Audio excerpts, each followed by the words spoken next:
The world, seen from above, was a living canvas. Ochre and burnt sienna pressed into cracked earth, breath rising in small clouds above 100 heads. The smell of wet cobblestone and roasting marrow bone curling up through the gray morning air like the first line of a prayer. The village market square sprawled beneath a sky the color of pewter and old linen,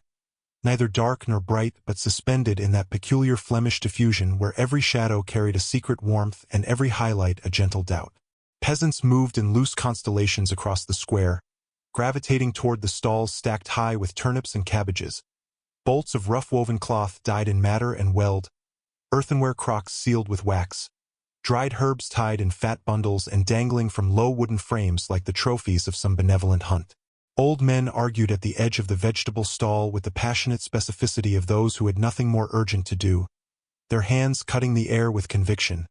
their faces mapped in creases that told whole decades at a glance. Children weaved between adult legs like small fish navigating rocks, their fingers quick, their eyes quicker, their laughter a bright thread stitching the noise of the square into something almost musical. Above them all, the church tower stood in the background with the patient dignity of a thing that had watched generations be born and buried and had learned to hold silence the way stone holds cold. Completely, without effort, without complaint. The painted surface of this world bore its age like an honor.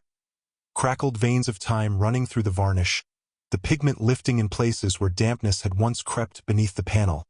the whole image breathing slowly under centuries of light. The warmth of the tavern received you the way only true warmth can, not as a sudden shock but as a gradual unwrapping, the cold peeling away in layers as you moved from the doorway toward the heavy wooden table at the center of the room. The peasants gathered there had long since stopped being strangers to one another. Their bodies occupied shared space with the ease of men who had drunk together so many times that silence between them had become as comfortable as speech. One man held his clay pipe in the corner of his mouth, drawing from it without removing it, exhaling a slow blue ribbon of smoke that climbed toward the low ceiling and spread there like the ghost of a thought. Cards lay on the table in arrangements that suggested strategy but probably concealed luck. A mug of ale stood at each man's elbow, the liquid inside the color of dark honey, the foam at the rim already settling. The walls behind them were smoke-stained to a uniform darkness that absorbed the candlelight rather than reflecting it, giving the room its sense of depth, of being a space carved out of shadow rather than built of stone. In the corner, barrels stacked on their sides occupied a small alcove, their wooden faces branded with the marks of distant coopers, their contents imagined rather than seen but tasted in the air nonetheless. The impasto brushwork caught the candlelight in tiny ridges across every surface, so that the painting itself seemed to breathe, to pulse with a tactile life that invited the hand as much as the eye. When winter came to the Flemish plain, it arrived not with drama but with a slow, deliberate erasure.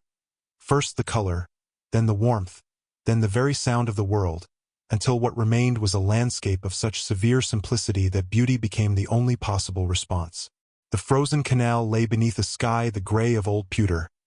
its surface smoothed to a luminous blue-white that reflected nothing and everything simultaneously, holding the cold light like a secret. Peasants had taken to the ice in their dozens, some on proper skates with iron blades, others on wooden boards that they propelled with sticks, sliding and tumbling with a joyous indignity that stripped them of whatever dignity the working week had imposed. Children, freed by the ice from the usual hierarchies of age and size, scrambled and shrieked across its surface, pulling each other down and helping each other up with equal enthusiasm. Women crossed the canal in careful lines, their bundles balanced on heads or tucked under arms,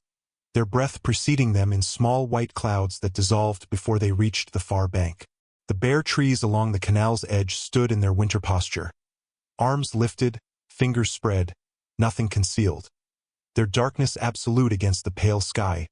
A crow on each highest branch like a punctuation mark the landscape had placed to indicate the end of something. The whole scene existed in a tonality that was neither bleak nor cheerful but something more honest than either. The cold beauty of a world stripped to its essential structure,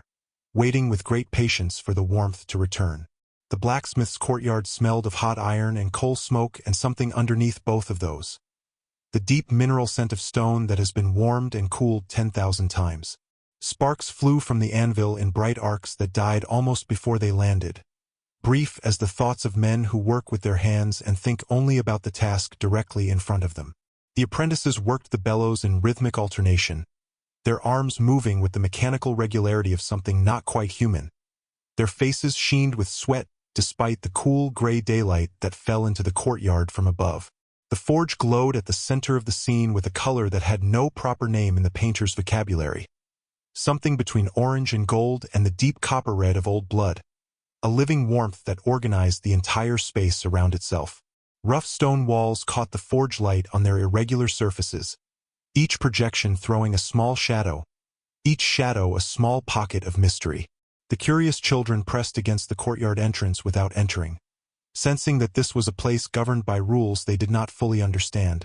watching with the wide-eyed intensity that children bring to the witnessing of serious adult work, as if recording it, as if knowing instinctively that they were seeing something their own hands might one day learn to do. Summer had arrived in the village with the lavish generosity of a season that knows it will not last. The maypole stood at the center of the green, draped in ribbons of red and blue and yellow that the dancers had wound and unwound so many times during the morning that the pole itself seemed woven from color rather than wood. Couples spun with linked arms, their faces flushed, their feet finding the rhythm of the fiddles and pipes without needing to think about it, the music and the body becoming briefly the same thing. Children chased each other around the edges of the adult celebration with the tireless energy of creatures who have not yet learned that exhaustion is possible. The thatched cottages surrounding the green wore their summer aspect with dignity. Their walls warmed to a creamy gold, their gardens pressing against their fronts in extravagant untidiness. Warm golden afternoon light came in at a low angle from the west, throwing long shadows that gave each figure a doubled life, each person trailed by a dark companion that lay across the grass in elongated distortion. The folk costumes of the dancers provided the painting's brightest notes. Scarlet bodices, blue skirts, white aprons, yellow ribbons, vivid against the deeper earthy palette of the surrounding world like wildflowers against old stone. By the canal where the fishing boats came in before first light, the fish market had established itself with the organized chaos of something that had been happening in the same place for so long that even the cobblestones seemed to expect it. The fishwives stood behind their tables with the authority of queens, their hands moving over the glistening bodies of enormous cod and pike and bream with a proprietorial familiarity, lifting and displaying with practiced showmanship, shouting their prices in voices that cut through the damp morning air like the very knives they occasionally used to demonstrate a fish's quality. The catches lay in overlapping abundance, silver and gray and dull gold, their scales catching what little light the gray sky offered and returning it in small cold flashes. Buyers bent over the tables with critical expressions, pressing flesh, smelling, turning fish to inspect the eyes and gills, the whole business conducted with a seriousness that suggested these transactions were matters of genuine consequence. Seagulls circled overhead in loose spirals,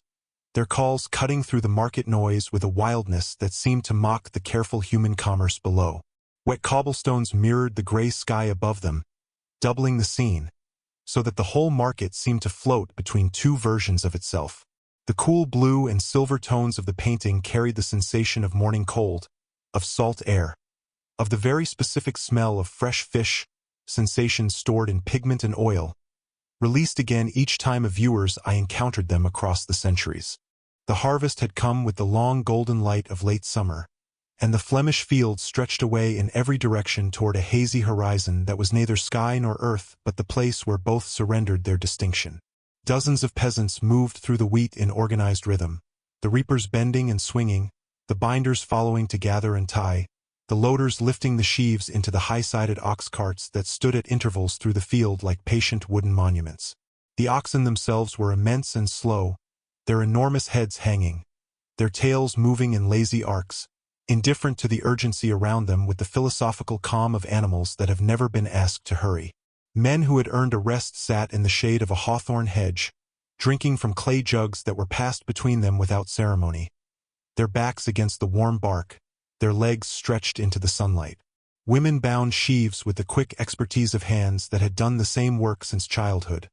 their fingers moving without reference to their eyes, which were instead turned to the conversations they held above the sound of the wheat. The late afternoon light lay across everything with the warm authority of gold.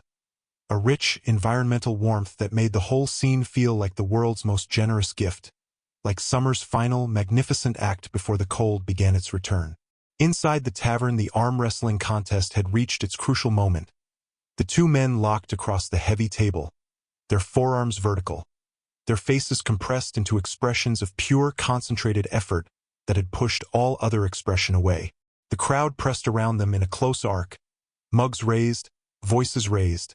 opinions being offered at high volume by those who had no real power to affect the outcome but felt the need to participate regardless. The fire behind them threw orange light across the scene from the left, picking out the corded muscles of the wrestlers' arms, the sweat on their temples, the whites of their eyes as they searched each other's faces for the first sign of weakening. Low timber beams crossed the ceiling just above the tallest heads, dark with decades of smoke, hung with bunches of dried herbs that swayed in the heat rising from the fire. The contrast between the bright zone around the wrestlers and the deep shadow at the room's margins gave the scene a theatricality that felt almost staged, as if the tavern itself had arranged the lighting to honor the contest. Mugs of ale were being raised in anticipation, in celebration of what had not yet happened but was about to. The crowd already committed to an outcome their instincts had chosen before their minds had caught up. In the dusty village courtyard where the afternoon shadows were long and the light had taken on that particular golden quality that appears only in the hour before evening makes itself felt, a dozen children played blind man's bluff with the total commitment of those for whom play is the most serious business in the world. The blindfolded child at the center spun with arms extended, turning in uncertain circles, reaching for the shapes that darted around her just beyond grasp, and the other children moved around her like water around a stone, flowing away from her hands at the last possible moment, their laughter the only fixed point in the game, the sound she steered by. Adult observers watched from doorways and windows with the complicated expression of those who remember being children, simultaneously nostalgic and relieved to be past it. The courtyard itself was nothing remarkable. Beaten earth, a stone wall on one side, a wooden gate standing open, a hen picking its way across the far corner with complete indifference to the human drama. But the light that fell into it from the west at this particular angle transformed the ordinary into the luminous. Every particle of dust given a golden halo, every child's face lit from the side so that the shadows on the other side were soft and warm and brown. The butcher's stall occupied the corner of the outdoor market where the two main lanes crossed, and the butcher had long since learned that this position, highly visible, heavily trafficked, required him to present his wares with a certain theatrical flair. The hanging carcasses swayed gently in the morning breeze, their surfaces catching the diffused, overcast light and returning it in dark reds and cool purples, the color of meat that has been properly aged and properly handled. Sausages hung in long looping chains from a wooden bar above the table, some of them thick and dark, others pale and speckled with the herbs pressed into the farce. The butcher himself was a man whose body had been shaped by his work. Broad in the shoulders, precise in the hands, quick in the movements that required quickness and patient in everything that required patience. He sliced with the economy of genuine expertise, the knife moving through the meat in single strokes that did not hesitate, the cuts landing on the wooden board with a soft, decisive sound. Customers reached across the table with the specific eagerness of people who have come from some distance and mean to get exactly what they want. The wedding procession that wound through the village's narrow streets had the quality of a river that had found its channel, the whole mass of people flowing between the close-set facades of the houses with the unavoidability of water seeking its level. At the head of the procession, the bride moved in her white dress with the deliberate pace of someone who understands that this moment will be remembered and chooses to give it the time it deserves. The musicians behind her played without pause. A fiddle, a shawm, a set of pipes, a drum that set the pace for everything else. Their music bouncing from the stone walls and returning altered, as if the streets themselves were joining the song. Guests threw flower petals and grains of wheat from their hands and from the windows above, so that the procession moved through a constant soft rain of blessing. Spectators leaned from upper windows with expressions ranging from joy to envy to the philosophical contentment of those who have already had their own procession and are now simply glad to witness someone else's. At the herb stall in the corner of the market square, the air smelled of something ancient and benevolent, of dried lavender and rosemary and something resinous and dark that had no common name but whose effect was to slow the breathing and quiet the mind. The dried herbs hung from a wooden frame above the stall in thick bunches. Their colors faded from the bright greens of summer to the soft grays and dusty blues of things long removed from their living state, but their fragrance undiminished. If anything, concentrated by time into something more essential than the fresh plant could offer. An elderly woman examined a handful of roots with the focused attention of someone who has spent a lifetime learning to read the world's smallest signs. Turning them in her gnarled fingers, bringing them close to her face, comparing their size and smell and texture against a standard that lived entirely in her memory. The young assistant behind the stall weighed ingredients on a small balance scale with the precise self-consciousness of a recent apprentice who has not yet fully trusted the instrument and so watches it with more attention than is strictly necessary. The cool, gray light of an overcast day gave the scene its quiet, medicinal atmosphere. The light of a world that is neither harsh nor sentimental, but clear. On the frozen river, the men had cleared a stretch of ice and marked it out for their game. The early form of golf they played with curved sticks and a wooden ball, the holes indicated by small flags cut from scraps of cloth and planted in cracks in the ice. They bent over their shots with the exaggerated concentration of men who are playing a game they take more seriously than they will admit. Their cloaks wrapped tight against the cold that came up through the ice and into their boots despite the wool. The winter-gray sky pressed down from above with the absolute indifference of a sky that has nothing left to offer. No rain, no sun, no drama, only this uniform pale gray that transformed everything below it into a study in minimalism. The bare willow trees along the riverbank leaned over the ice with their trailing branches just touching the surface, leaving faint marks where the wind moved them, as if writing messages that melted before they could be read. The blue-white surface of the ice caught the diffused skylight and held it in a cold luminosity that seemed to come from within the ice itself rather than from above. An internal glow, a stored winter light. The inn kitchen in the long afternoon was a warm and fragrant world entirely apart from the gray cold outside. A world governed by fire and steam and the specific smell of animal fat rendered slowly over wood. The large woman at the center of it stirred her pot with the authority of someone who has never doubted that what she is doing is the most important thing being done in this building or possibly in this village. Her wooden spoon moved through the liquid in slow circles, bringing up from the bottom the denser elements, the turnips, the onions, the large pieces of pork,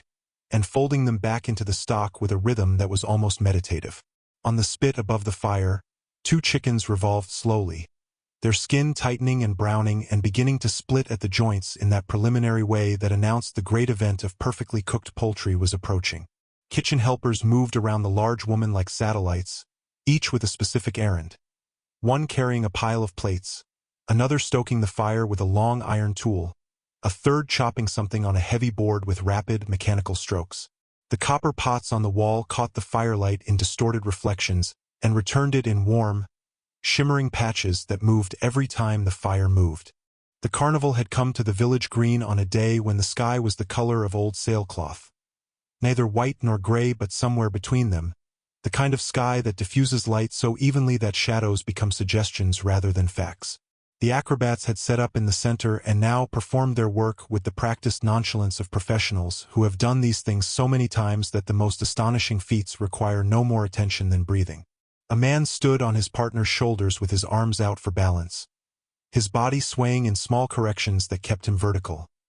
his face wearing the distant expression of someone listening to music too faint for the crowd below to hear. Around the central performance, the fairground spread outward in a loosening arrangement of tents and banners. Red and blue the dominant colors, vivid against the earthy tones of the village behind, like an argument between the festive world and the everyday one. A jester on stilts moved at the fair's edge with the unsteady dignity of a very tall person in uncertain footwear, peering down at the crowd from his height with an expression of comic condescension. Children sat on the shoulders of their fathers or mothers, elevated above the press of adult bodies, their faces arranged in expressions of pure receptive delight. Outside the tavern, on an overturned barrel that served as a table, 2 old men were locked in a game of dice that had probably been going on since before anyone else arrived and would probably continue after everyone else had left. They played with the concentrated attention of men who, having lived long enough to discover that most things do not matter, had identified the things that do and committed themselves to them completely. The dice rattled in the cup, were thrown, read, debated, always with great seriousness, occasionally with theatricality, the hands spread flat on the barrel's surface as evidence of a particular throw's quality or injustice. Around them, onlookers placed bets with the casual optimism of people who know they will probably lose but enjoy the feeling of having committed to something. The late afternoon golden sidelight came from the west in long, warm bands that struck the side of the barrel, the faces of the men, the rough stone wall behind them, picking out every texture with the specific interest of light at a low angle, a light that reveals rather than illuminates. In the village square on a bright spring morning,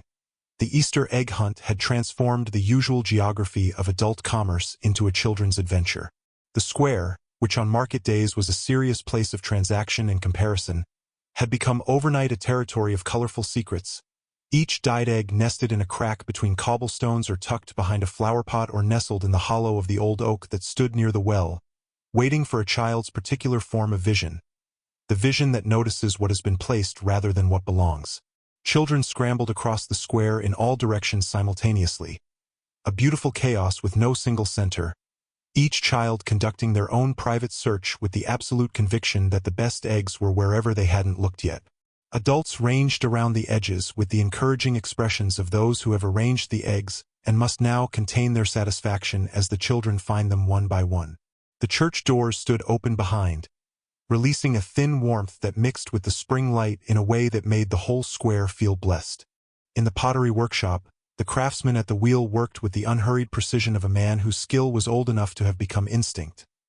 his hands shaping the clay not by deciding where to press but by knowing, in some part of himself below thought, exactly what pressure each moment required. The vessel he was raising was large, its walls thinning as they climbed,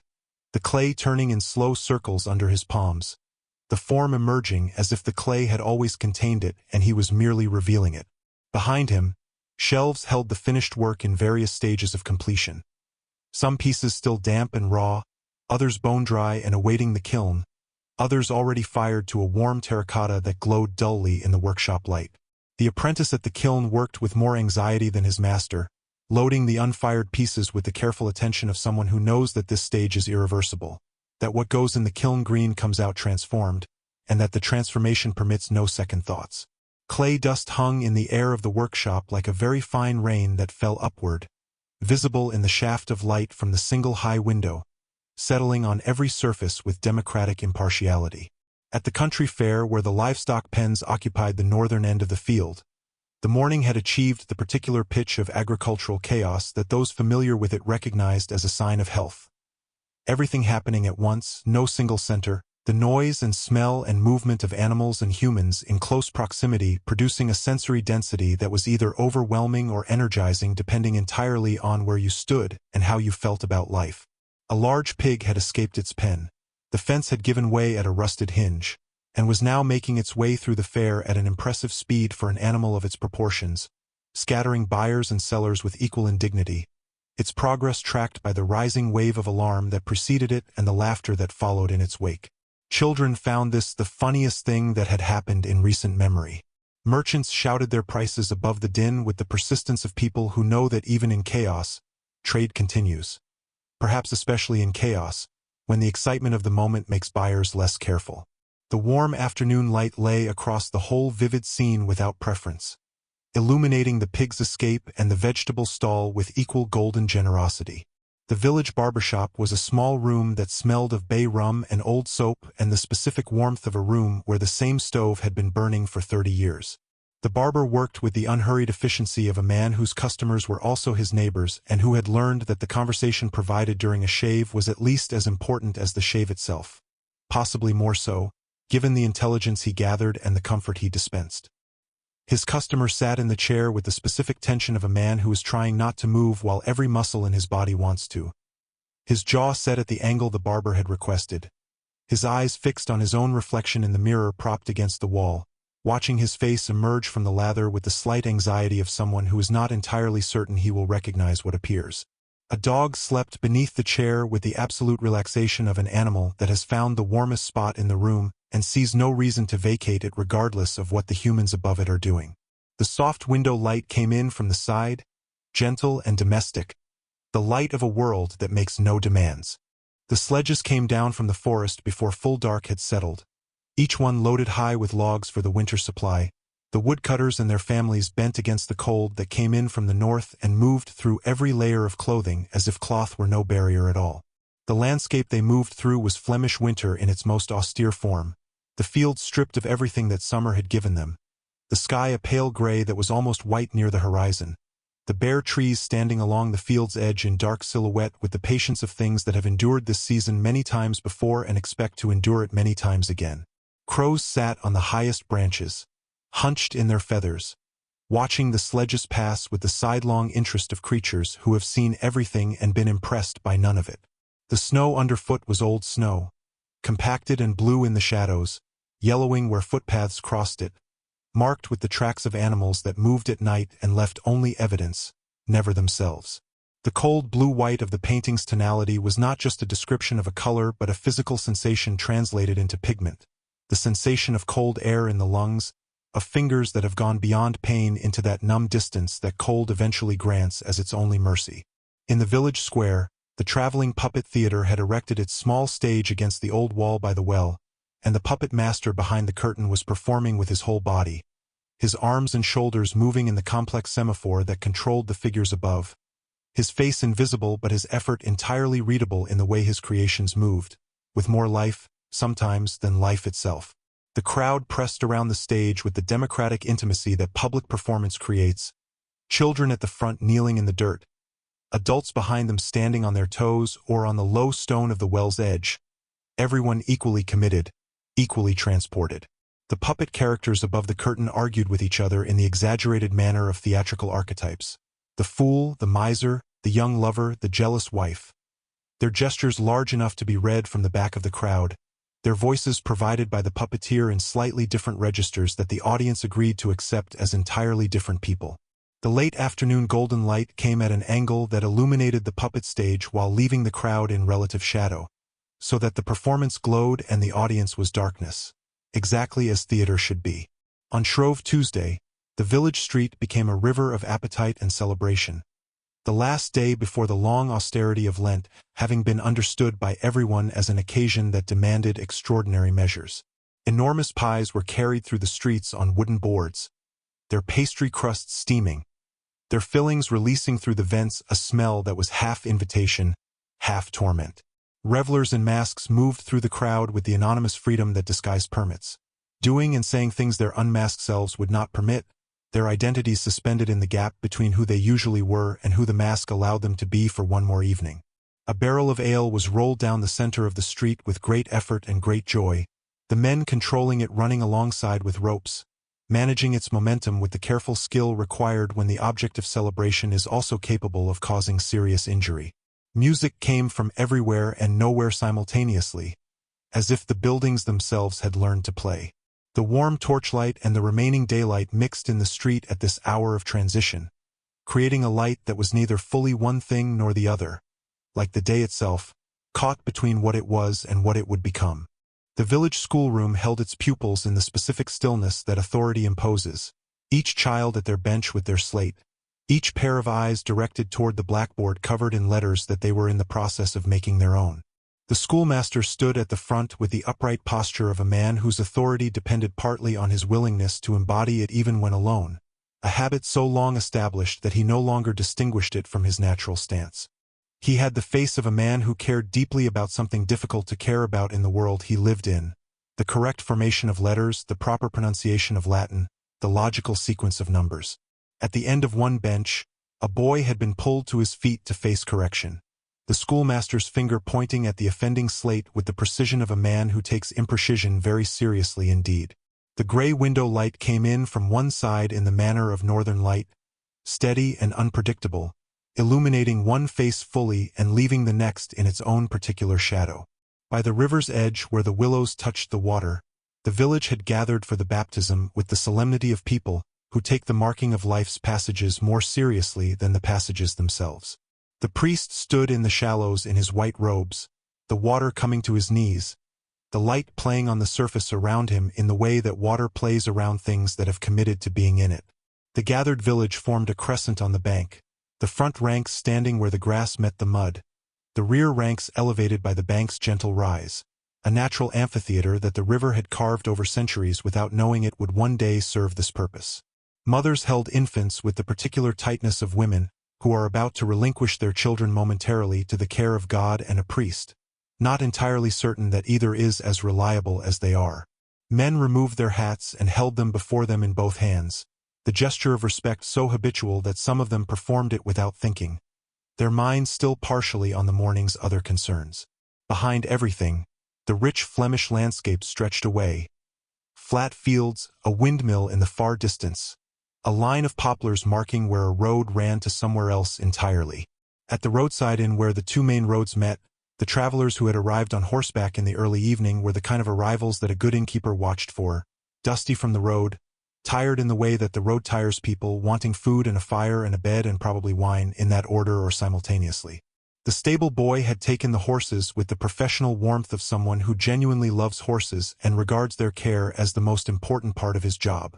which it was. The lead traveler stood at the inn's door in conversation with the innkeeper, the transaction of negotiation underway, what rooms were available, what the cost was, what could be provided for supper, the conversation taking place in the amber light that spilled from the door and turned the dust of the road into gold. The other travelers waited on their horses or had already dismounted and were stretching the long journey out of their backs with the specific wincing pleasure of recovering from sustained discomfort. The evening light behind them was the deep amber of the last hour before dark,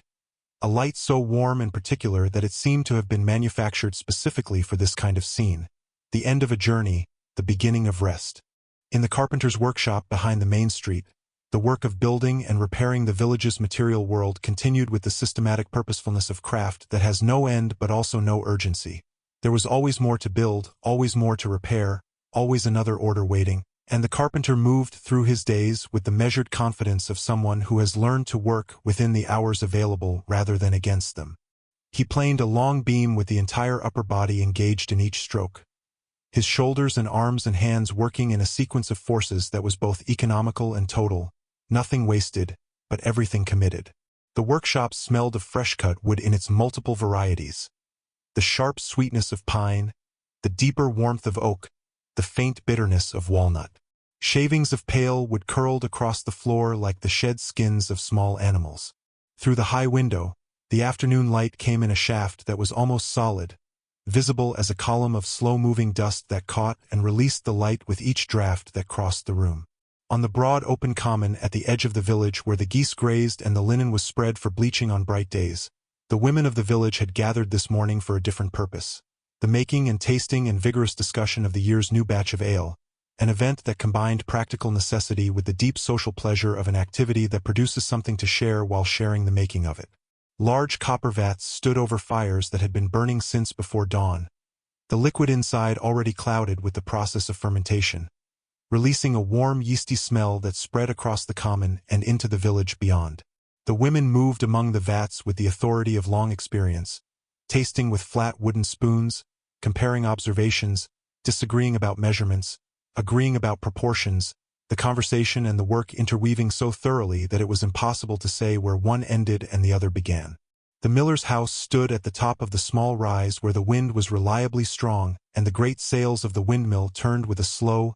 creaking majesty that you felt in your chest before you heard it with your ears. Inside the mill, the stone floor was white with flour that had been settling for generations, the walls white, the wooden beams white. The whole interior of the mill had been slowly transformed by decades of flour dust into a white world, a world where every surface was the same gentle pale, the light that came through the small high windows diffusing through the flour haze into something soft and total that had no hard shadow anywhere. The miller and his sons worked in this white world with the familiarity of fish in water, breathing the flour air without discomfort. Their skin and clothes turned to the same uniform paleness that made them seem, in certain lights, to be part of the mill itself rather than its operators. At the edge of the village where the houses thinned and the fields began, the shepherd had his camp, a rough shelter of wattle and old cloth, a fire that was always slightly smoldering, a dog that was always slightly alert, and a flock of sheep whose collective attention was always directed at the grass immediately in front of them. He sat on a low stool in the thin morning sunlight and watched his flock with the patient regularity of someone whose job is fundamentally about vigilance. Not constant action, but constant readiness for action, the attention that prevents disaster by noticing its earliest signs. He was old enough that patience came naturally, that watching the same field for the same sheep under the same sky was not monotony but meditation. The distant village visible across the flat field was a collection of brown and gray shapes from here, the church tower the only vertical element in a landscape of long horizontals, everything pressed flat by the immensity of the Flemish sky above. The chandler's shop was a warm and peculiar world, warm from the wax, peculiar from the smell of tallow and beeswax combined in a sweetness that was almost but not quite pleasant, a smell that stayed in your hair and clothing for hours after you left. The chandler himself was a small man made smaller by his proximity to his enormous stock. Candles of every size ranged on the shelves behind him in the hundreds, some as thick as a man's wrist, others as thin as a finger, their wax surfaces smooth or rough depending on how they had been finished, their colors ranging from the pale cream of beeswax through the yellowish gray of cheaper tallow to the deep ochre of the most expensive pure wax. He worked at his table with a precision born of long practice, dipping and drawing, measuring the length of each candle by eye rather than by rule, with an accuracy that any rule would have confirmed but that he had long ago internalized as fully as his own heartbeat. On the market square where the cloth merchants had their stalls at the northern end, the bolts of fabric were stacked in towers of folded color, dense reds and deep blues and the particular amber yellow of dyed wool that had been the village's most prized export for as long as anyone could trace, the color that appeared in paintings across the continent in the clothes of kings and merchants and important burghers, all of it once the product of this village's looms and this market's trade. The cloth merchants handled their goods with the respect of people whose livelihood depends on keeping things in good condition, never dragging across rough surfaces, always carrying rather than trailing, the bolts held upright in the arms like children rather than tucked carelessly under one arm. Buyers examined the cloth with their hands more than their eyes, rubbing the weave between thumb and forefinger, comparing the handle of different weights, holding samples up to the gray sky to judge the density of the weave against the light. At the Wainwright's yard beyond the north gate, the large wheels that supported the village's agricultural life were in various stages of construction and repair, some complete and ready, leaning against the wall with the serene geometry of objects that know their purpose. Others in pieces, their spokes laid out in the systematic order of disassembly, their rims soaking in the water trough to prevent the wood from splitting while it waited. The Wainwright was a man whose working life was devoted to circles, the perfect circle of a wheel being the thing he chased through every working day, the closest approach to the Platonic ideal that wood and iron would allow. He spoke little, worked much, and had the reputation of a man whose wheels lasted longer than other men's wheels, which was the only reputation in his trade worth having. The traveling merchant who appeared at the village every third market day carried his wares in a large pack on his back and a smaller bag that hung from his left hand, which he held out as he walked as a counterweight to the pack. He sold things that the village could not make for itself, needles and pins from the iron-working towns to the north, dried spices from the Baltic trade, thread of a fineness the local weavers could not match, small glass beads for decoration, tiny mirrors in wooden frames, paper and ink. These were the luxury goods of a modest world, inexpensive by the standards of the cities, but carrying with them the glamour of distance, of having come from somewhere beyond the horizon that most of the village's inhabitants would never cross. He set up his display on a piece of cloth spread on the ground and presided over it with the rehearsed patter of a man who sells to new audiences by performing the same show he has performed 1,000 times. By the canal in the heat of the summer afternoon, the children had claimed the shallow bank below the old stone bridge as their swimming place, a territory of warm mud and brown water and the perpetual argument over who was next to jump from the bridge's lower arch, which was just high enough to be dangerous in the way that only 12-year-olds properly appreciate. They swam with the indiscriminate joy of creatures returning to an element they had not lost but merely set aside for the winter, the water dividing around them and closing behind them with a warmth that was almost bodily. The older boys demonstrated their dives from the bridge with the self-conscious nonchalance of people performing primarily for an audience they are pretending not to notice. The younger children stayed near the bank, in the shallows where the mud was warm and the reeds grew in thick stands that created small private territories of green shadow and birdsong. The charcoal maker's hut stood at the edge of the forest where the village's wood-gathering rights ended and the nobleman's hunting ground began, at the precise boundary where human purpose and wild nature maintained their careful negotiation. The large covered charcoal mound smoldered in its controlled way, producing the specific gray-white smoke of a fire being deliberately deprived of air, transforming wood into charcoal through the alchemy of heat and patience and the very particular skill of judging, by the color and density of the smoke, exactly how the transformation was proceeding inside the sealed mound where no eye could look. The charcoal maker himself was a blackened figure. Not just his hands and face but everything about him touched by his work,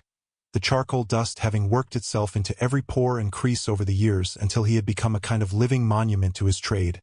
a man whose profession had become his skin. On the morning of St. Martin's Day, the village children carried their lanterns through the cold dark before dawn with the serious purpose of children who have been given an important task and intend to fulfill it with total commitment. The lanterns were made of hollowed turnips with candles inside,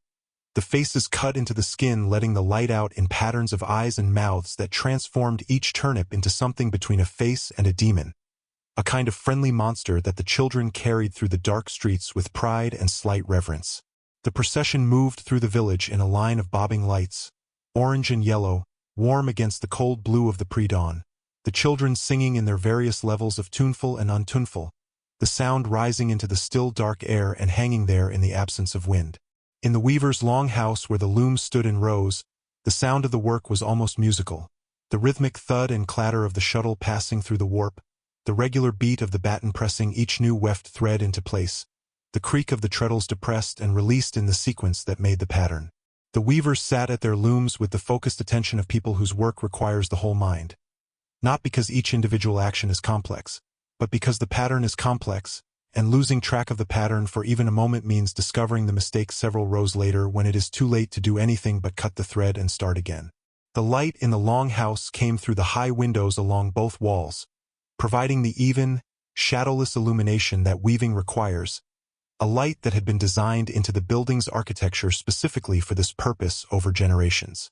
The night fishing on the river was a different world from the day fishing. Quieter, more inward,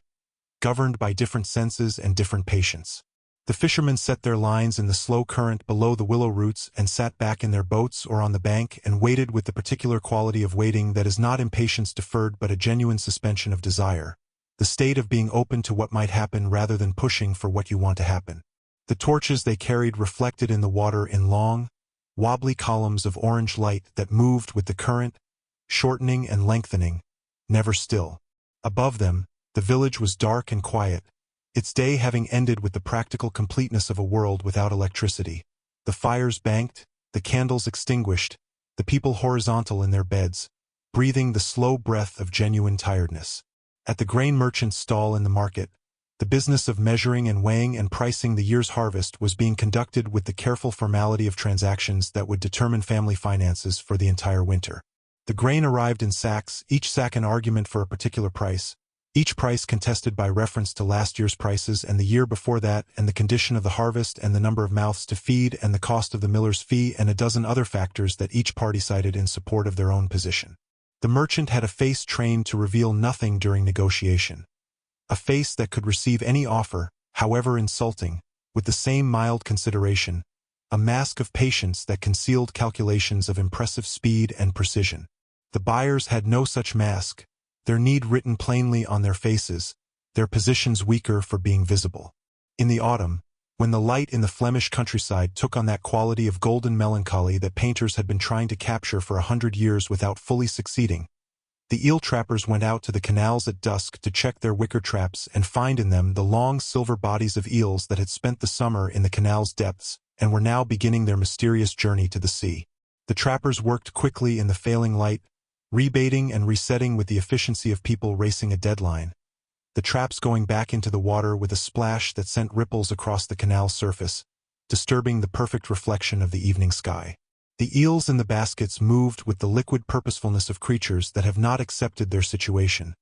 their bodies finding and losing the gaps between the wicker strands in a continuous slow escape attempt that their size prevented from succeeding. The traveling physician who came to the village twice a year arrived with a small cart that contained more promise than certainty, vials of compounds whose names were learned and whose effects were partially understood, instruments of examination that looked more terrifying than their actual function required, books in Latin that suggested authority and provided cover for the considerable uncertainty that lay beneath the surface of any medical practice in this century.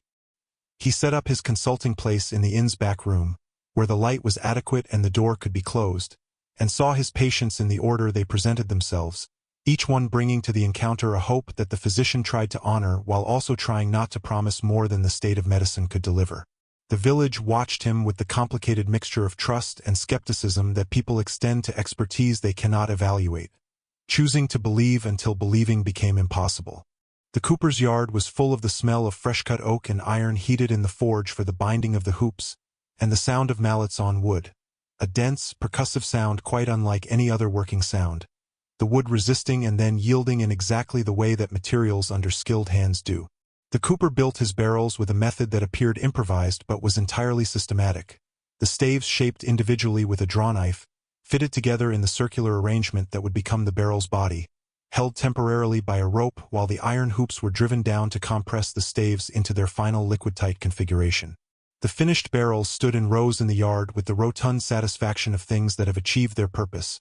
waiting to be filled with wine or ale or salt fish or pickled vegetables or any of the dozen other things that barrels were built to contain and protect. The priest in his small stone church prepared for Sunday Mass with the unhurried completeness of a man who has performed the same preparations so many times that they have become a form of prayer in themselves. The lighting of candles in a specific order, the laying out of vestments that had been made and remade over generations, the filling of vessels with water and wine, the placing of books open at the correct pages. The church smelled of centuries of incense and the slight dampness of old stone, a smell so specific to this kind of space that encountering it anywhere, even in a different country, a different century, would return immediately the feeling of these particular walls, this particular light, this particular silence in which the human and the divine negotiated the terms of their relationship. At the lacemaker's table by the window, in the best light of the morning before the afternoon clouds gathered, the lacemaker worked her bobbins with a speed and accuracy that appeared magical to those who did not know it was merely the result of 30 years of practice applied to a task that required the simultaneous tracking of 16 threads. The lace emerging from the pillow below her flying hands was a world in miniature. Flowers and leaves and geometric patterns formed from thread finer than the finest hair, a world of such delicacy that breathing on it could disturb its perfection. She worked with a directness and economy that seemed to contradict the intricate beauty she was creating, as if the most elaborate things require the most straightforward making, which is perhaps exactly true. On the feast day of the patron saint, the village devoted itself entirely to celebration with the specific abandon of people who have been working very hard for a long time and have finally arrived at the officially sanctioned moment to stop. The bonfire in the square had been built with wood collected over the previous month, each household contributing a share, the children delivering it in barrow loads with the pride of genuine participation. When it was lit at dusk by the village headman with the ceremony appropriate to the occasion, it caught with a great whomp of expanding air that pushed back the crowd and drew a collective intake of breath before the cheers began. The fire threw its orange light across the faces of the watching village.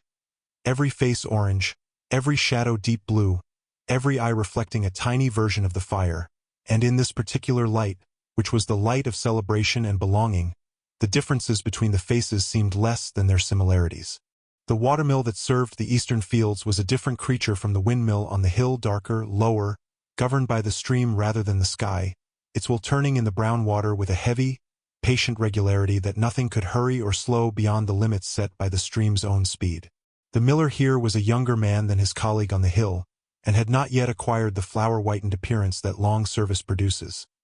He was simply dusty in a general way, the dust of his work mixed with the mud of the stream banks, giving him the aspect of a man who worked at the intersection of land and water. The sound of the mill was water sound predominating over machinery, the splash and rush of the wheel, the chuckle of the mill race, the stream finding its way around the mill's foundation with the patient creativity of water that knows it will eventually go wherever it is going. In the market square on the last day before winter made outdoor markets impossible, the vendors sold with a particular urgency. Not the urgency of desperation but the urgency of people closing a chapter, finishing a season, putting away one part of life in order to take up another. The stalls were bare by comparison with their summer fullness, the vegetables of this late season having a quality of survival about them. Root vegetables, cabbages, dried things, preserved things, the foodstuffs of a world preparing to wait out the cold. Buyers purchased with a similar urgency, the mental list of what would be needed over the winter months pressing against the reality of what was available and the arithmetic of what could be afforded, the three-way negotiation between need and availability and cost that governs all provisioning. At the inn on a winter evening when the cold had driven every living creature indoors, the long room was packed beyond its comfortable capacity with the village's men. Those who had wives waiting and those who didn't, those who came for the drink and those who came for the company, those whose homes were warm enough and those who found the inn warmer. The talk was the talk of a community closed in on itself by the season. Everything that had happened during the past week examined from every angle, the affairs of neighbors discussed with the thoroughness that only winter proximity permits. The fire at the end of the room was the room's center, its warmth reaching farthest and most effectively to those who had claimed the benches closest to it. And the social architecture of the inn arranged itself, as it always did, by proximity to warmth. When the traveling players came to the village, a troop of 6 who traveled in a painted wagon with a horse that had seen better decades and still performed its work with dignified resignation. The whole village stopped what it was doing and gathered in the square with an eagerness that represented the full measure of their entertainment hunger. The troops set up their stage in an hour, the wagon side panels folding down to form the stage floor, a backdrop of painted scenery being unrolled and attached with practiced speed, the costumes laid out in the order of performance. The play itself was a morality tale with comic episodes, the devil getting the worst of a deal with a clever peasant, the rich merchant humiliated by his own greed, the lovers finding each other against all the odds that the plot had arranged against them. The crowd responded to every development with the unguarded enthusiasm of people for whom this is the most theatrical thing they have seen or will see for months. The apiary at the edge of the village garden was a quiet world with a sound beneath its quiet, the deep, continuous hum of bees that was both the colony's voice and a kind of music, the sound of 10,000 small lives conducted in perfect coordination for a purpose that none of the individuals fully understood but all of them perfectly performed. The beekeeper moved through this world without haste, wearing his veil and gloves not from fear. A beekeeper who fears bees cannot keep them long, but from respect, from the knowledge that the bees' stings were not malicious but simply the mechanism through which they defended what they had built. He worked with slow, deliberate movements that avoided the sudden gestures that provoke, lifting the frames from the hives with the care of someone handling something precious, which he was. In the long winter when the fields lay frozen and the animals were brought inside and the work of summer had been stored or sold and the work of the new season had not yet begun, the village turned inward to the indoor crafts that cold weather made both necessary and possible. The spinner sat at her wheel in the warmth by the fire, drawing the wool out between her fingers with the skill of someone who had been doing this since she was a child, her hands finding the correct tension without thought, her mind free to follow the conversation in the room while her fingers performed their intricate operation without supervision. The thread wound onto the bobbin with the quiet patience of thread that was in no hurry to become the cloth it would eventually be, thread having all the time that thread has, which is more than the humans who make it. On the long spring evenings when the days had finally become longer than the nights and the cold had retreated enough to make outdoor leisure possible again, the village young people gathered on the green beside the church to play the games that spring and youth and the long evenings made inevitable. The young men competed at the throwing and jumping games that their fathers had played and that their sons would play, the competitions carrying the particular intensity of the young, for whom each game is also a performance and each performance an argument for their place in the human order. The young women watched and encouraged and competed among themselves at different games with equal intensity and rather more strategy. The older villagers sat on the low stone wall that bordered the churchyard and watched with the comfortable perspective of those who no longer need to prove anything. At the river ford where the cattle were brought to drink in the morning, the whole herd moving down the gentle slope to the water with the collective inevitability of a very large thing that has decided to go somewhere. The cowherd stood on a slight rise with his stick and his dog and the practiced alertness of someone whose job was to ensure that 50 animals did what one of them had decided not to do. The cattle in the water were magnificent in the morning light, their brown and black and cream flanks catching the early sun, the water parting around their legs and closing behind them, the sound of their drinking a large, satisfied sound that seemed to match their size. The dog worked the edges of the herd without being asked, moving animals that were straying too far with the authoritative body language of a creature that knows its job and has the respect of those it manages. In the cold of February, when the year had not yet begun to feel like a beginning, the plowing started on the fields that would receive the spring wheat. The plow was drawn by a pair of heavy horses whose breath came out in great white clouds that dissolved before they reached the field's edge, each breath a brief existence in the cold air. The plowman held the handles of the plow with both hands, guiding the blade through the frozen crust of the upper soil into the softer earth beneath, the furrow opening behind him in a long, straight, brown line that was also a kind of promise. The promise that the frozen season would end, that the earth would yield, that the year would produce what the village needed to continue. Crows followed the plow with mercenary enthusiasm, working the freshly turned earth for the worms and grubs that the blade exposed. In the tallow-rendering shed at the edge of the village where the smell kept its operations at a comfortable distance from the houses it served, the fat from the autumn slaughter was being processed into the tallow that would provide the village's winter lighting. The rendering was a slow, low-heat process, the fat melting in large iron vats, the liquid impurities rising to be skimmed, the solids settling, the pure tallow eventually clarifying to a pale yellowish substance that, set into molds or dipped around wicks, would become the candles that extended the working day beyond the limits that the short winter light imposed. The man who did this work had the stoic quality of someone whose job required them to be present but offered nothing to reward attention. The fat rendered at its own pace, and all the watching in the world would not hurry it. The woodcutter in the forest worked alone with a rhythm that the trees imposed, the swing of the axe following a cadence set by the weight of the blade and the resistance of the wood, the sound of each stroke returning from the trees as an echo that arrived just as the axe was lifted for the next. Around him, the forest conducted its winter life in the register below human hearing, the slow movement of sap, the patient growth of buds that were already present beneath their protective scales, the molecular industry of the moss that covered the north side of every trunk in a green so intense it seemed almost aggressive against the gray of the bark. The woodcutter's breath made clouds that dissolved in the cold air. His boots had soaked through by mid-morning and would not dry until he was home by his fire, which was still several hours distant. When the new baby was brought to the church for its naming, the village attended with the mixed emotions of a community that understood new life in both its joyful and practical dimensions. Another child was another hope and also another mouth, another pair of hands in 12 years and another heart to worry about for the rest of the parents' lives. The church for this occasion wore its festival aspect. Flowers on the altar, the candles lit, the priest in his cleaner vestments. The mother carried the baby with the careful deliberateness of someone newly in possession of something extraordinarily valuable and not yet fully confident in the protocols of ownership. The godparents stood beside her with the slightly self-conscious dignity of people who have accepted a responsibility they take seriously and hope they will not be required to exercise.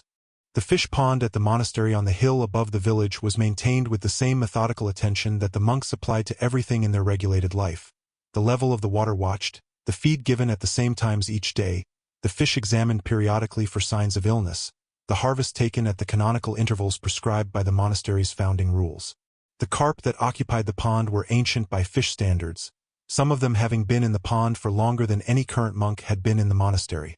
Their presence a kind of institutional memory, a continuity that spanned the individual lives of those who fed them. They moved through the dark water with the measured unhurry of creatures that have never been threatened and expect never to be, a confidence that the monks' care had made possible and the monastery's walls sustained. At the wool fair that came to the village in early spring, the fleeces from the winter shearing were laid out for examination on long wooden trestles, the buyers moving along the rows with their hands and noses doing the evaluation that their eyes alone could not complete. The quality of the wool was the product of the whole previous year, the pasture the sheep had grazed, the winter housing that had kept them dry, the care taken during shearing not to cut the staple below the length the buyers wanted. The sheep that had produced these fleeces were no longer present in the transaction, having returned to their fields with the pragmatic indifference of animals that have given what they have to give and moved on. The buyers and sellers negotiated in the language of wool expertise, a vocabulary of fineness and staple length and natural color and the weight of lanolin remaining that outsiders might have heard as gibberish but that each party understood precisely. In the great baking that happened every week when the communal oven was heated, the women of the village brought their dough in the order that custom had established over generations. The oldest family first, the newest last, the order never debated because it had never needed to be, having been settled before anyone currently alive could remember. Each family's bread was marked with their identifying pattern, pressed into the crust before baking. A cross for one family, a crescent for another, an X for a third, the marks both practical identification and the faint trace of meanings older than Christianity that the bread-making had quietly preserved. The oven was a great stone structure that retained heat for hours after the fire inside it was raked out, its interior hot enough in the first hour for the white flour loaves of those who had them,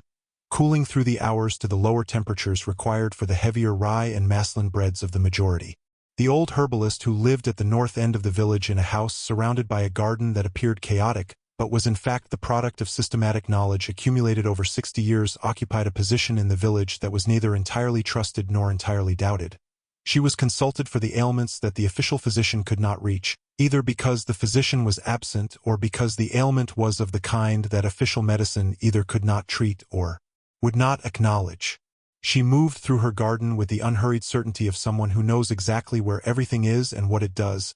cutting and gathering with a selectivity that appeared random but was in fact the application of knowledge so deep it had passed below the level of conscious thought into something that resembled instinct.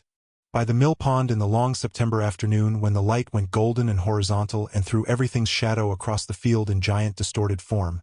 the miller's daughter sat on the bank and watched the ducks with the unfocused attention of someone who is thinking about something else and has chosen the ducks as a screen onto which to project the thinking. She was 17, which meant she was at the age when the future had become suddenly, urgently real in a way it had not been before. No longer a vague country that would eventually be arrived at, but an immediate destination whose approach she could feel. The ducks went about their business with the admirable single-mindedness of creatures that do not concern themselves with destinations, each moment on the pond being all the moment there is. When winter settled fully over the Flemish countryside and the short days gave barely enough light to work by before the darkness returned,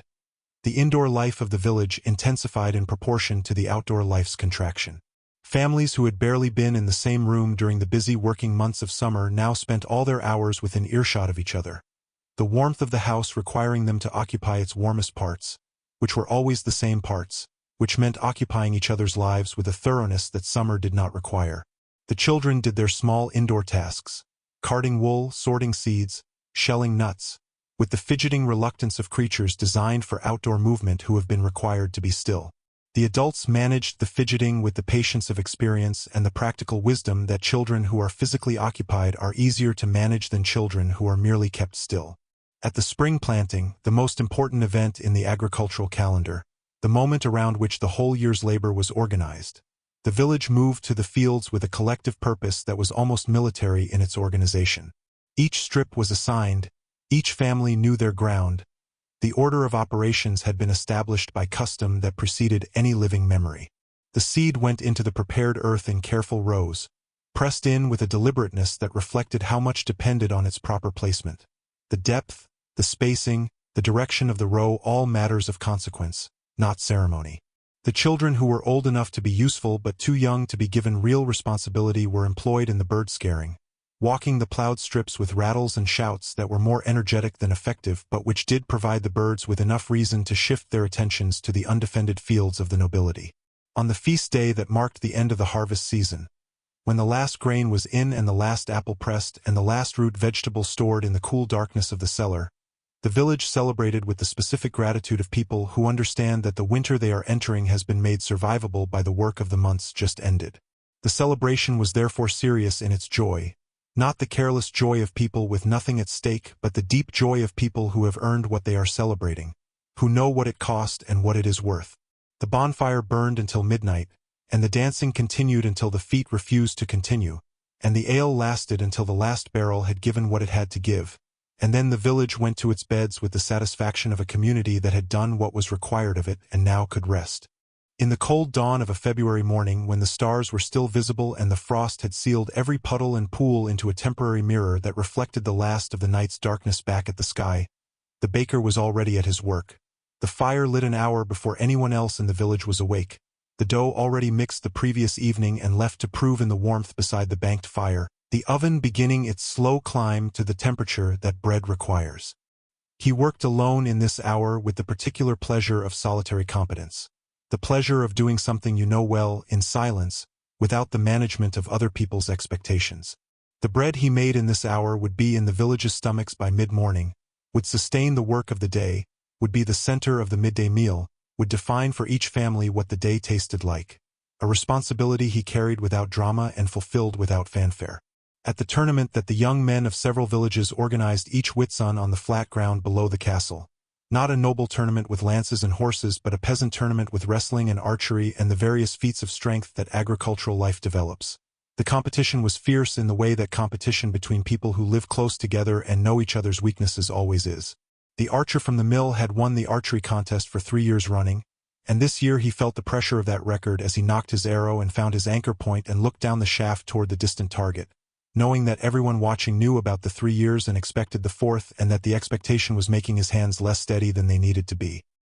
He breathed slowly, as his father had taught him, until the hands steadied and released. The surveyor who came from the city once a decade to measure and record the boundaries of the village's common land and the allocation of the strips worked with instruments that the village watched with the suspicious fascination of people encountering expertise they could not evaluate. He set up his theodolite at various points across the land and peered through it at the poles held by his assistant at the boundaries, recording numbers in a book that would eventually become the legal document by which disputes about land would be settled. The village headman accompanied him throughout, watching everything, understanding little of the measurements but understanding perfectly that the numbers being written in the book had the power of law and that the law's power was only as reliable as the accuracy of those numbers. When the Frost Fair was held on the frozen river, an event that required the river to freeze solid enough to bear not just people but the stalls and fires and entire temporary commercial infrastructure of a proper fair, the village treated the occasion with the mixture of excitement and practical assessment that any windfall produces. The frozen river surface was the fair's floor, the stalls arranged along the banks and extending onto the ice itself, the fires in their iron baskets throwing warm light across the cold white surface in a way that was genuinely spectacular, the ice reflecting the firelight in all directions, multiplying each flame into dozens of orange and yellow impressions that trembled with every vibration. Booths sold hot food and warm drinks with the urgent commerce of vendors who know that the fair's existence depends on the temperature remaining below zero, and are not certain that it will. The ferryman on the wide river crossing between the village and the market town on the other bank knew his passengers in the way that a person knows the regular constituents of their days, each face familiar, each purpose known by now, each set of goods carried identified by the kind of smell and the wrapping. He poled his flat-bottomed boat across the current with the efficient minimum of effort that long practice produces, finding the angles and speeds that made the crossing as straight as the river's character permitted. In winter, when the current was high and cold, the crossing required more attention and more strength. In summer, when the water was low and clear, the river bottom visible as a slowly moving landscape of sand and stone, the crossing was almost restful. The river itself changed character so completely between seasons that the ferryman sometimes felt he was crossing a different river in winter than in summer. At the fair held on St. Luke's Day, the last outdoor fair of the year before winter made such gatherings uncomfortable rather than pleasant. The mood had the autumnal quality of an ending, the stalls a little less numerous than at midsummer, the goods tending toward the winter necessities rather than the summer luxuries, the crowd wrapped in heavier clothing and moving with the slightly reduced expansiveness of bodies anticipating cold. But the mood was not sad. It was the mood of a completed year, a year whose accounts were almost balanced, whose story was nearly told, whose last chapter was being read in this very gathering. The vendors sold with the satisfaction of people making the final transaction of a long successful season. The buyers bought with the purposefulness of people completing a list they had been keeping since September. On the rare summer evening when the clouds parted and the stars appeared over the flat Flemish plain with a clarity that the usual damp air denied them, the village astronomers, which is to say, the curious men and women who had noticed that the sky was a system with discoverable patterns rather than a random decoration, gathered in the churchyard with their instruments and their questions. The priest among them had reconciled his theological understanding with his astronomical observation in the way that thoughtful people have always reconciled what they know with what they are told to believe, by finding the level at which both could be true simultaneously, by locating the zone of compatibility that both required. The stars moved overhead with the majestic indifference of things too large and too distant to care about any of this. The charcoal merchant who bought from the charcoal makers and sold to the blacksmiths and the brewers occupied the middle position in a supply chain that ran from the forest trees to the blacksmith's finished iron goods, his role being the invisibly important one of connection, ensuring that what the forest produced reached those who needed it, at the price that made the whole chain viable. He had a warehouse at the edge of the village where the charcoal sacks were stored in the dry, and a horse-drawn cart that made the rounds of his customers twice a week, and a mental ledger that was as precise as any written account book, recording who owed him what and what he owed to whom with the infallible accuracy of a man whose livelihood depended on the correctness of these numbers. In the churchyard where the village's dead lay under their carved stones, the oldest stones so worn by weather that the names had become suggestions rather than legible text, the newest still sharp enough to be read at a distance, The gravedigger worked with the matter-of-fact efficiency of a man whose job had made death familiar enough to be simply work rather than philosophy. He dug when there was digging to do, filled when there was filling to do, and in the intervals maintained the grounds with the steady attention that any working space requires. The churchyard's geography was also the village's history, the locations of the graves corresponding roughly to the social geography of the living village, the wealthy in the sheltered south-facing positions near the church wall, the poor at the north end where the ground was wetter and the grass grew thicker and less tended. When the harvest moon rose enormous over the flat Flemish field, orange as a coal and 3 times the apparent size it would be by midnight when it had climbed to its full height and shrunk to its proper dimensions in the sky, the villagers who were still up to see it, the watchman, the miller finishing late, the young woman who had come outside for the specific purpose of looking at it, received it as the gift it was. This was the moon by whose light the harvest could continue into the evening hours when the days were not long enough, the moon that had been calculated into the harvest schedule for as long as there had been harvest schedules, the practical astronomy of agricultural life. But none of this utility reduced the beauty,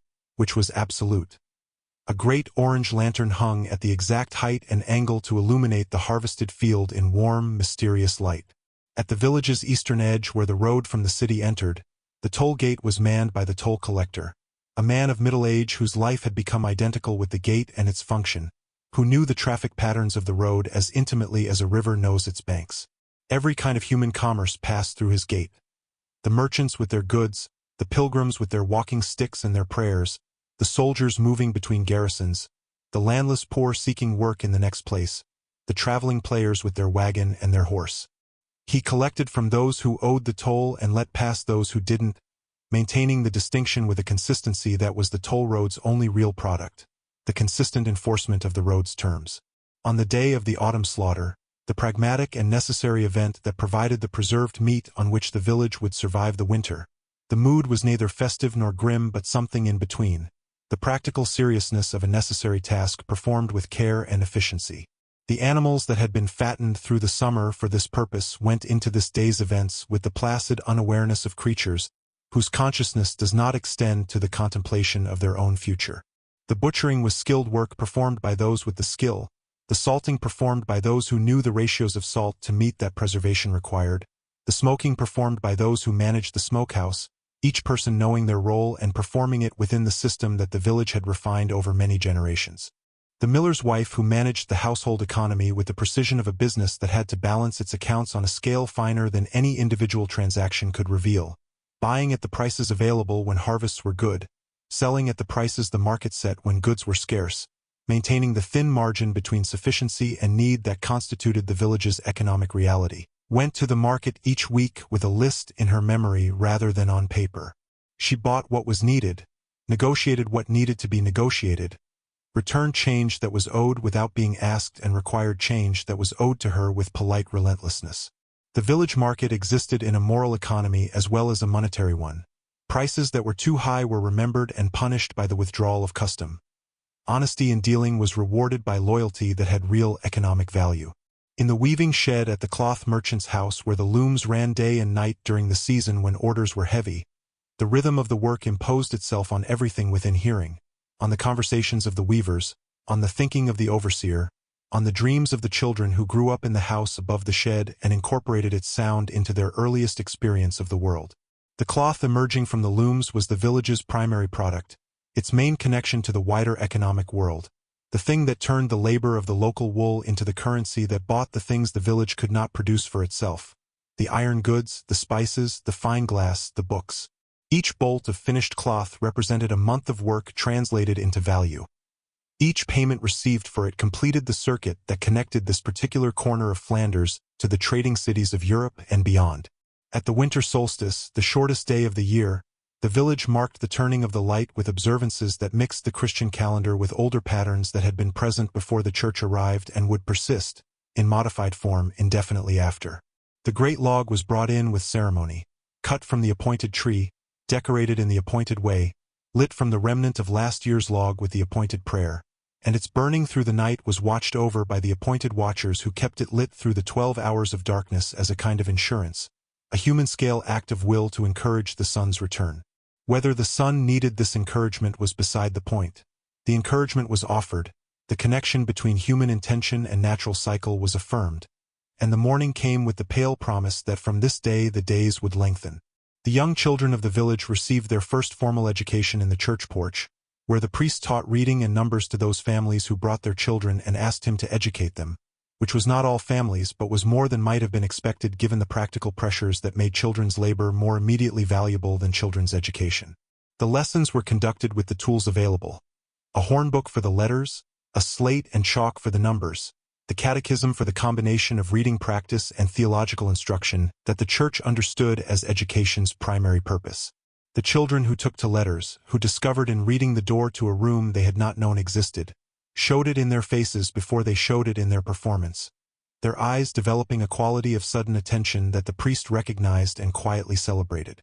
By the time the spring birds returned from wherever they went in winter, the swallows arriving on their specific day with the punctuality of creatures governed by something more reliable than human calendars, the village had been inside for long enough that their return was received as a public event. The first sighting was announced from house to house with a speed and enthusiasm normally reserved for more obviously important news, because the swallows were not just birds but were the proof that the winter had ended and the warm season was genuinely beginning, the confirmation that the deprivation had a limit and that the limit had been reached. Children ran to the eaves to check if the nests from last year were still usable and reported their findings to each other across the street with the authority of small scientists making important observations. In the long grass of the water meadow at the river's edge, the haymakers worked through the hottest days of July in the rhythm of a labor that had not changed in its essential character since the first human understood that cut grass preserved in dry form would feed animals through a winter that would otherwise kill them. The rhythm of the scythe was the rhythm of breathing, the swing coming from the body's core, the arms and the blade following, the cut grass falling to the left, the body moving slightly forward, the cycle beginning again. In the early morning when the dew was still on the grass, the cutting was easy, the wet grass yielding cleanly to the blade. By midday when the sun had dried everything and the temperature made the labor a genuine test of endurance, the experienced haymakers slowed their pace to a sustainable rhythm and kept it.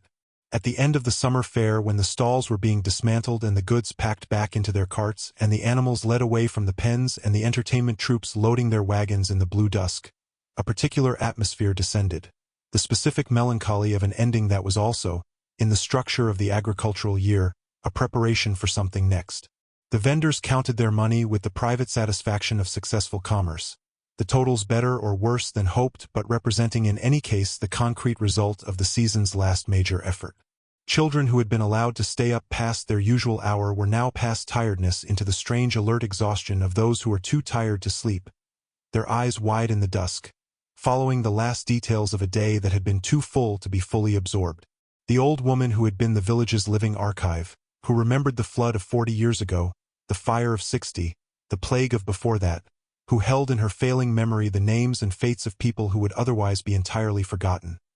sat in her chair by the window as she had sat for 20 years, watching the village go about its life from the distance of her great age. The children came to her sometimes, brought by parents who understood that her knowledge was irreplaceable, and asked her the questions about the old times that no book recorded and no other source preserved. She answered with the patient completeness of someone for whom memory had become the primary activity. The external world shrunk to the view from a window, the internal world expanded to encompass a century. When the ice on the canal finally broke in March, the sound of it,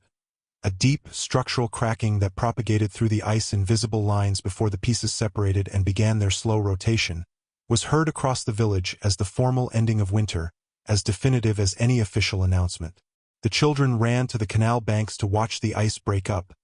the chunks turning and grinding against each other with a sound that was half catastrophe and half liberation. Below the ice, the canal water moved with the dark energy of water that has been sealed for months and is now released. Faster than the summer current, colder, carrying fragments of winter in its body as it moved toward the sea. The willows along the bank showed their first color. Not green yet, but a yellowish tinge in the outer twigs that was the first visible evidence that the trees had been making preparations for spring while appearing to be entirely dormant. In the long summer evenings, when the light lingered until nearly 10 o'clock and the village could extend its working day almost to the point of making up for all the short days of winter, The weavers worked late by the window light, and the farmers walked the fields after dinner to check the progress of the crops, and the shepherds sat on the hillside watching their flocks move in the long horizontal light that made every blade of grass cast a shadow 3 times its height. These evenings had a quality of generosity about them, the sense of the day giving more than it had strictly promised, of the summer being more fully itself than the calendar had required. People moved through these evenings with the slightly dazed appreciation of those who know that this particular quality of light and air is temporary, who understand that autumn is the consequence of summer's abundance and cannot be indefinitely deferred. At the annual accounting that happened in the late autumn, when the harvest was in and the year's transactions could be totaled and the village's collective financial position assessed, the men gathered in the inn to review the records that the headman kept in his leather-bound book. The numbers told a story that was always essentially the same. A year of work had produced enough to sustain the village through the next year, with a margin that was either comfortable or worrying depending on the harvest, the prices, the winter losses among the livestock, the births and deaths that changed the count of mouths and hands. These were the numbers of a community's survival, stripped of sentiment, the arithmetic of endurance, the basic calculation that had to come out in the right direction or everything else became moot. The night before the spring plowing began, the farmer whose fields were first in the rotation could not sleep. Not from anxiety exactly, but from the particular alertness that the proximity of a large task induces. He lay in the dark of his house and ran through the preparations in his mind. The plow inspected and repaired, the horses fed and rested, the seed grain measured into sacks, the tools sharpened, the order of the strips decided. There was something to check or something to worry about in each area, and he found himself passing through these concerns not in distress but in the systematic manner of someone who finds comfort in preparation, who understands that the actual work will go well in proportion to the completeness of the preparation that preceded it. The darkness outside his window was the darkness before a beginning,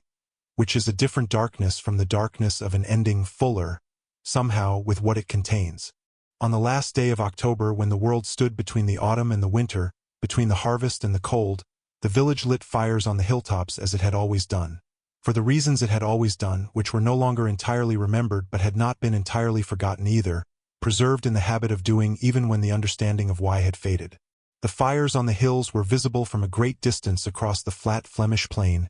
each village marked by its fire, the scattered lights of human habitation visible from a height that no human of this time could achieve to see them, existing as a pattern that no single viewer could perceive in full. Below each fire, the people who had lit it stood in its warmth and looked at the fires of the villages around them and felt, in that looking, the specific comfort of knowing that they were not alone in the dark. The morning after the great storm that had damaged 3 roofs and uprooted 2 trees and sent the cattle into the far corner of their field in a huddled mass was a morning of assessment. The village moving through itself to take the measure of what had been lost and what had been spared. The damaged roofs were examined by those who knew what needed to be done and how much it would cost to do it. The uprooted trees were considered for their timber value, for the firewood they would yield, for the gap they had left in the windbreak along the northern field. The cattle were counted and found complete. The assessment was the practical response of a community that understood that disaster requires first the accounting and then the repair, that grief and practicality must be allowed to coexist, that life goes on specifically because it goes on, because the habits of continuing are deeper than the interruptions that threaten to end them. In the first warmth of an April morning, when the frost had finally gone from the ground and the earth could be worked without first breaking its surface crust, the gardeners of the village moved to their kitchen gardens with the urgency of people recovering lost ground. The winter had put them behind, not in the sense of having set back work already done, but in the sense of having occupied time that could not have been used differently and must now be made up. Seeds went into the ground in rapid succession. The earliest things first, the frost-hardy things that could tolerate the temperature of an April night, the seeds of plants that would provide the first fresh vegetables of the season in 6 weeks if everything went well. The soil was cold and dark and full of the potential that only soil in spring possesses. Ready, after the long winter's waiting, to begin again. The church bell that governed the village's day, marking the hours of prayer, announcing births and deaths and fires and assemblies, was the oldest made object in the village, older than any building and most likely older than any memory. It had been cast in a distant foundry in a distant century and carried to this place by people whose names were recorded in the church register in handwriting so old that the script itself was barely legible. The bell-ringer who pulled the rope each morning and evening, and on the occasions that required the bell's voice, performed his function with the unceremonious regularity of someone who understands that regularity is the function, that the bell's reliability is the village's clock, and that the clock must not vary. In the workshop of the bookbinder who set up in the village once a year, when the circuit of his trade brought him to this part of the country, the volumes in various states of disassembly and repair that lay on his worktable represented the intellectual life of the surrounding area in concentrated form. The priest's breviary, worn through years of daily handling. The merchant's account book, its cover cracked and several pages loose. The farmer's almanac, its corners bent, its most consulted. Pages barely legible from accumulated reference. The bookbinder worked with a reverence for the objects he repaired that was partly craft pride and partly genuine feeling, books being, in his philosophy, the most important objects that human hands made, the containers of everything that couldn't be kept in memory alone. The summer drought, the weeks without rain when the sky turned to a pale, merciless blue and the fields showed their vulnerability in the yellowing of their leaves and the cracking of their soil, was managed by the village with the specific pragmatism of people who had survived droughts before and knew that the management was the difference between a bad harvest and a catastrophic one. The water from the mill pond was rationed. The cattle were moved to the water meadow where the underground springs kept the ground damp when the surface dried. The prayers said in church were directed specifically at the problem, with the concentrated sincerity that genuine need inspires. The sky remained blue and merciless for another week, and then the clouds came from the west with the heavy weight of water they had been carrying over the ocean, and the rain began. At the celebration that marked the end of the apprentice's training, the day when the young man presented the masterwork that would prove his readiness to practice his trade independently, the assembled guild members examined the piece with the concentrated critical attention of those who knew exactly what standards applied and had been applying them to everything they examined for their entire working lives. The young man stood to one side and watched his work being assessed with the specific powerlessness of having done everything possible and now being unable to do anything at all except wait. The piece was a cabinet, a joined oak cabinet with dovetailed corners and fitted panels and a set of carved drawer fronts that represented a winter's worth of after-hours work,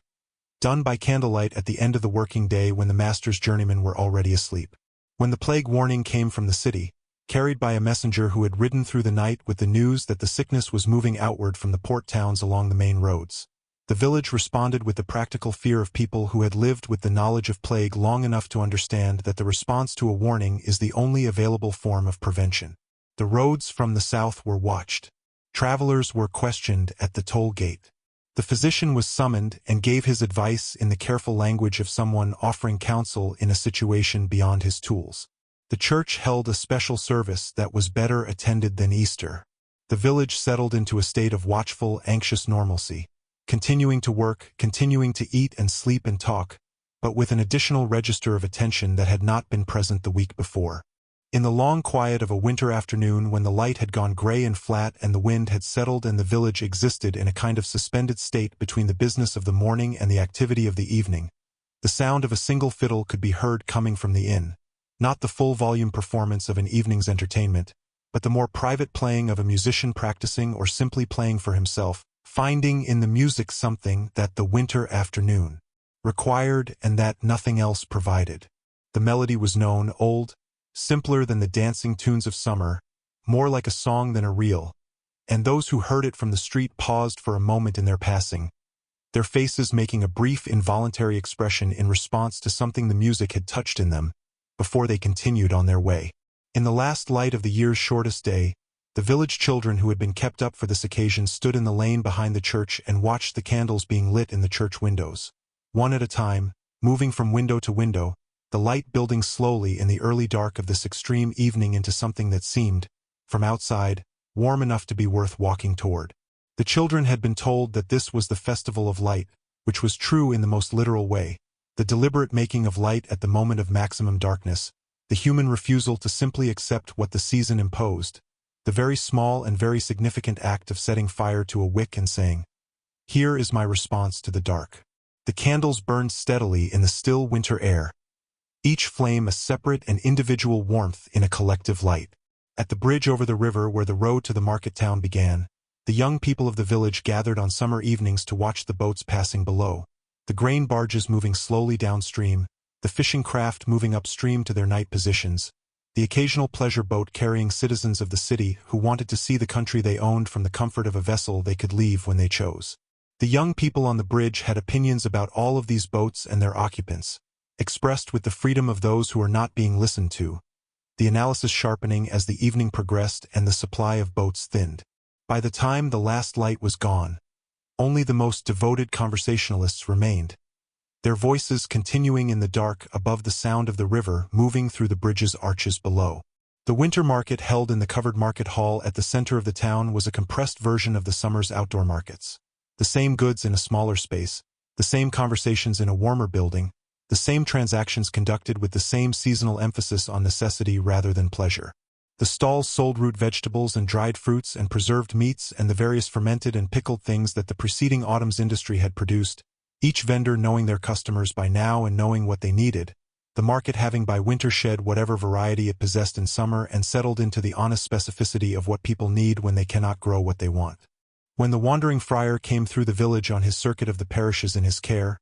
he brought with him news from the wider world. Not the political news that the merchants carried and that was measured in prices and trade disruptions, but the other news, the news of saints and miracles and the progress of the church's internal debates, the news that connected the village to the larger spiritual geography of Christendom. He preached in the square when the weather permitted and in the church when it didn't, and his congregation was the full village, attendance being a matter of social obligation as much as spiritual need.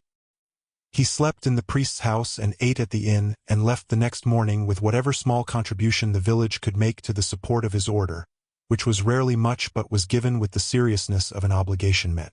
The last scene was always the same, no matter how the year had differed from the year before, no matter what had been lost or gained, no matter what the harvest had been or what the weather had done or which families had begun and which had ended. Late at night, after everything else was done, a single candle burned in a single window, the window of whoever was last awake, which changed from night to night and person to person but was always someone, always a single light in the dark street. The candle burned and cast its small warmth on the table where the books or the mending or the thinking that had kept its keeper awake were spread, and in that light, in that late quiet, the day completed itself in the private mind of the last person still engaged with it. Then the candle was extinguished and the village was entirely dark and entirely still, resting in the darkness between one day and the next, gathering in that stillness the resources that the coming day would require, the whole small world asleep, the fields outside patient, the sky above full of stars that no one was awake to see, turning in their ancient patterns above the rooftops of a Flemish village that had been here before any living person and would be here after all of them, absorbing each life into its long continuing story the way good soil absorbs rain, completely without waste, converting everything it receives into the material of what comes next. The first breath of a new morning came over the flat Flemish plain with the gray quiet of a world resuming. Not beginning, never beginning, always resuming, the next chapter of the same continuous story that the painter had tried to fix in oil on wood, in pigment ground with linseed, in the crackled surface of a panel old enough now that its age was its beauty, holding the village in its amber varnish like an insect preserved in the resin of a tree that fell before the memory of trees. The oxen were taken to their field. The children were sent to the school. The market stalls were set up and the traders took their places. The blacksmith's hammer began its work. The mill's great sails caught the morning wind and began their slow rotation. The whole complicated, ordinary, irreplaceable life of the village resumed where it had paused, the day taking up the thread that the night had held in the dark, the story continuing in the only direction it knew.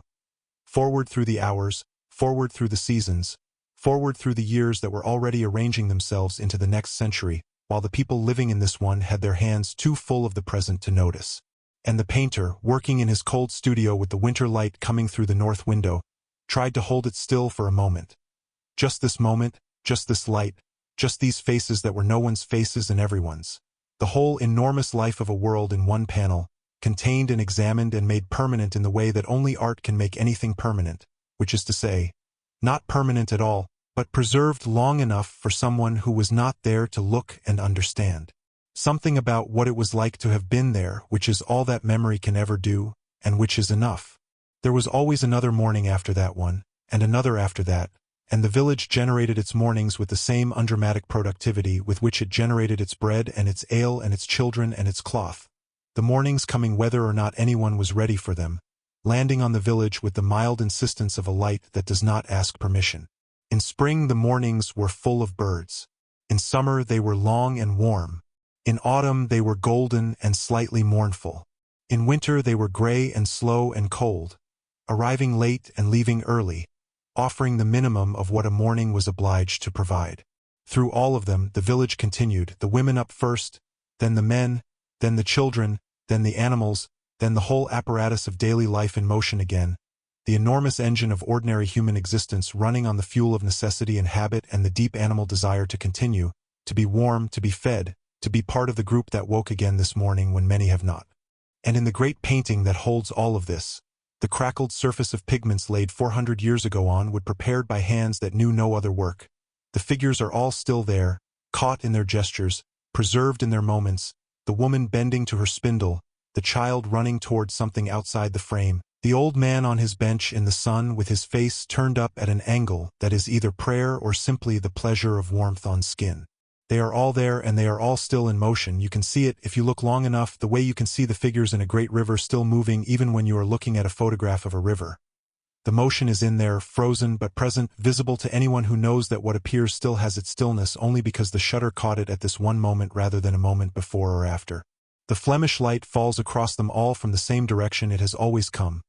From the north, from the sea, the light of a sky full of clouds that organize and diffuse the sun's energy into something even and democratic,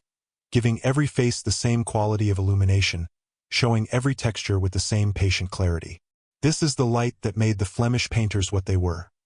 Not their genius alone, but the light they worked in, the quality of seeing that their particular corner of the world made available to them,